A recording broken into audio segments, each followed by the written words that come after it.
Welcome to the Lancaster Patriot Podcast. My name is Chris Hume. I am the managing editor at the Lancaster Patriot, a conservative print newspaper serving Lancaster County, Pennsylvania, and beyond.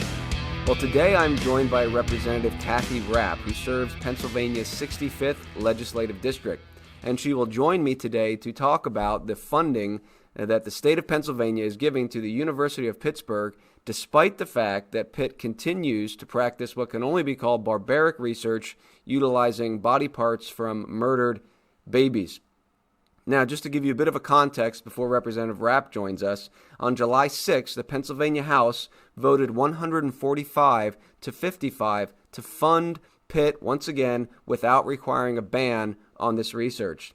Now, as far as the Lancaster County representatives who voted to fund Pitt, Representative Cutler voted to do so, Representative Hickernell, Representative Lawrence, Representative Menser, and Representative Sturla. Those Lancaster County representatives voted to fund the University of Pittsburgh despite their quote-unquote research that they are conducting. Now, those Lancaster representatives that voted against the funding were Representative Fee, Representative Gillen, Representative Greiner, Representative Brett Miller, and Representative Dave Zimmerman. They voted against it. Now, Representative Jim Cox was absent and did not vote one way or the other. Now, the next day over in the Senate, the vote was 43-7 in favor of funding the University of Pittsburgh. Again, let's look at the Lancaster County senators that approved this funding. And Ryan Ahmed, of course, sadly once again voted to fund Pitt despite everything that has come out about this university and what they are doing. Scott Martin as well voted to fund the University of Pittsburgh. Now, as I mentioned, there were only 7 senators across the whole state that voted against this funding, and they do deserve to be mentioned. Senator Brooks, Senator Dush, Senator Gebhardt, Senator Hutchinson, Senator Mastriano, Senator Phillips Hill, and Senator Stefano. We are joined now by Representative Rapp, who will explain a little bit more about this vote and what the history behind it is. Representative Rapp, thank you for joining us today. Thank you for having me. So, Representative Rapp, can we just talk about this University of Pittsburgh funding? And let's just start out for people who might not know what this is all about. What's going on with this that has caused so much controversy? The controversy is, and to be honest with you, it's not just the University of Pittsburgh. The controversy is a gentleman named David Daleiden, who did a lot of undercover work. He was one of the ones who discovered that Planned Parenthood was selling baby parts as part of the abortion industry. And he also alerted me and others around 2019 that the University of Pittsburgh was doing fetal experimentation with aborted babies, and they had a project overseas where there was allegations that they were actually delivering babies whole and then removing their livers, but they denied it at the time when confronted. They said that they weren't doing any of that research. And we found out that Pittsburgh actually is doing research because it's in the medical journals. I had hearings this last session on pro-life, pro-abortion, and we had David Daleiden and other medical professionals come in, and I asked the question, does the medical community know of the experiments in Pittsburgh? And one of the doctors stated that everyone knows because they publish in the medical journals. But so this started back in 2019. The University of Pitt initially denied the claims that they were doing fetal experimentation. And then this past year, Judicial Watch and David Daleiden filed a Freedom of Information Act to get the application for funding from the National Institute of Health, the NIH, where Dr. Fauci works. Mm-hmm. And so we had acquired the application, and within the application, the University of Pittsburgh, some of it was redacted, names and things like that.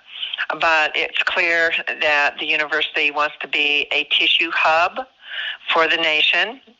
That was in their application, and they told the NIH in their application that they could obtain even more aborted babies than what they had obtained in the past, including aborted children of minority status, and they could obtain aborted babies from 6 to 42 weeks gestation. A full-time gestational age for an unborn child or a born child is 40 weeks.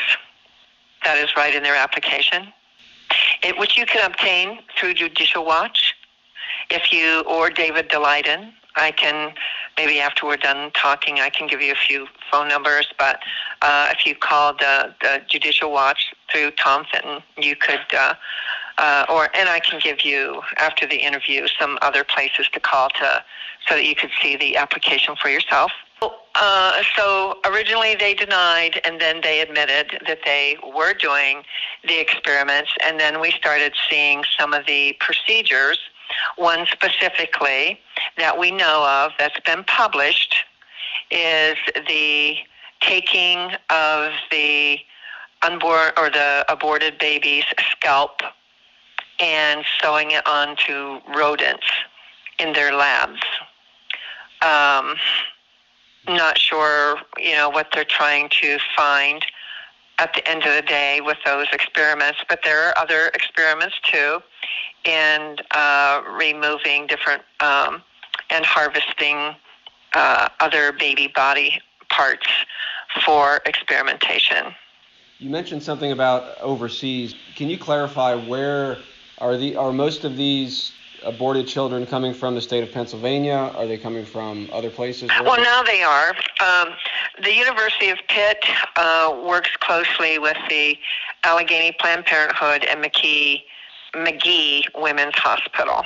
And you mentioned that initially Pitt denied this, and then they later, confessed to it. Yes, this is true. This is what's happening. Can you walk us through? Yes. When we first got wind of it, we had a phone conference, several of us, and when we confronted Pitt, they and their lobbyists totally denied that they were involved in this whatsoever. And I believe it was in 2019 when we first received the story. So I talked about it in caucus and with the pro-life caucus, and then it led to discussions of we should not be supporting Pitt, or we should be making sure that Pitt is not using this money for fetal experimentation. Pitt said they would strictly be using the money for tuition assistance. So that was their argument to us, that none of the money that the taxpayers give to, as far as taxes that we receive, go to fetal experimentation, that it goes for tuition assistance. However, if they are receiving grants from the NIH, that is also taxpayer money. Pennsylvania taxpayers pay taxes, and taxes go to the NIH to fund them. And I do believe that there are other hospitals or other universities involved in this research as well, maybe not to the extent of Pitt. But it's pretty gruesome, the photos that have been published, the little aborted baby scalps on the rodents, which you can, look it up on your internet, and I'm sure you can find the pictures. They don't deny it. Okay. There is a congressional investigation by some of the Pennsylvania delegation and other members of Congress into NIH and what they're funding. I have voted no against Pitt since 2019, and I may have voted no just because we have a lot of universities and colleges in the state, and they don't receive this type of funding. Sure. So I never thought that this should be something that the taxpayers pay for. Now, would it be your position that even if they would say, okay, well, this money is strictly going to tuition assistance or some other category, would it still be your position that if a university is doing this sort of quote-unquote research, that they should not receive any taxpayer money? Would that be your position? That's my position, because they're receiving federal dollars, which Pennsylvania taxpayers pay into, the federal government, and so they are receiving, in my opinion, taxpayer dollars to do this kind of experimentation. Many Republicans have voted, in the past and even just recently, to continue to fund Pitt. Now, perhaps in the past, maybe they could have tried to use the excuse that, Pitt has denied this. This is true. This is not true. This is false allegations. At this point, that no longer seems to be even an argument that can be attempted. So why are so many Republican leaders still voting for this? Here in Lancaster County, Senator Ahmet, Representative Cutler have voted to fund Pitt. I'm sure there's people in your area that have too. What are these Republican legislators saying after all this information has come out? They're still voting to fund Pitt. I guess as to what they're saying, you would have to ask them. I can't speak for them. I'm very pro-life. I'm the pro-life caucus chair. The people in my area, Senator Hutchinson, Senator Brooks voted no. Senator Dush from Western Pennsylvania, and Representative Wentling and Representative Roy, and myself, and then I have to travel a ways, Representative Owlett. Sure. But yes, I have legislators here in the area. There are two rural campuses here, Pitt Bradford and Pitt Titusville. Just to let you know, I was redistricted out of Pitt Titusville. Okay.